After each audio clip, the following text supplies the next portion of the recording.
Bagaimana menurut Anda cara untuk mengetahui sebuah kata dapat dikatakan baku atau tidak baku? Kalau dari saya sendiri ya, untuk mengetahui suatu bahasa itu baku atau tidak baku itu ada beberapa contoh.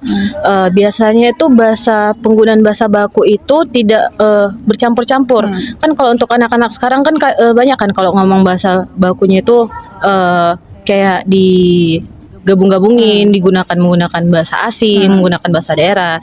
Itu seharusnya untuk bahasa baku itu tidak ada percampuran bahasa seperti itu, dan tidak ada kayak penggunaan bahasa-bahasa slang lah, kayak dipleset-pleset-plesetin gitu kan, banyak kan itu untuk bahasa-bahasa sekarang kan.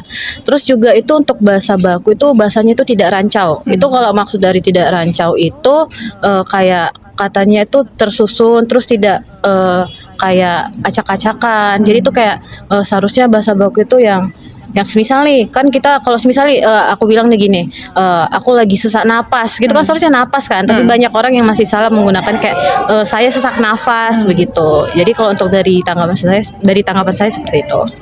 Terima kasih. Bagaimana menurut Anda mengenai orang-orang yang tidak menggunakan bahasa baku dalam kehidupan sehari-hari?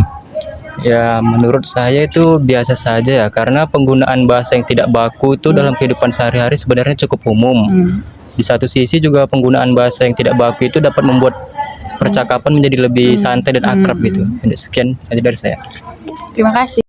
Bagaimana penggunaan kata baku aku dan saya?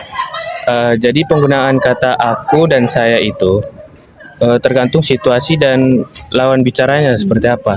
Ibaratnya contohnya seperti kata saya, penggunaan kata saya itu lebih umum di lingkungan pendidikan ya, di lingkungan formal yang ketika kita dalam situasi dan berbicara dalam lawan bicara kepada guru, dosen dan lain-lain.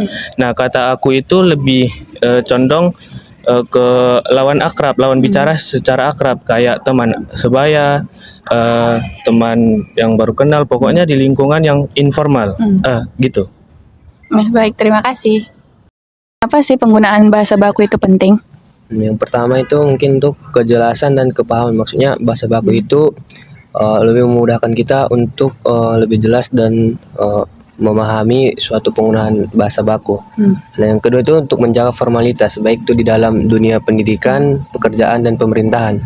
Nah, dan ada juga untuk menggunakan pada penulisan karya ilmiah, seperti membuat dokumen-dokumen resmi dan lain sebagainya.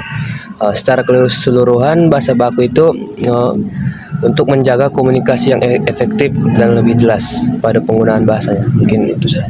Terima kasih. Super shy, but wait a minute.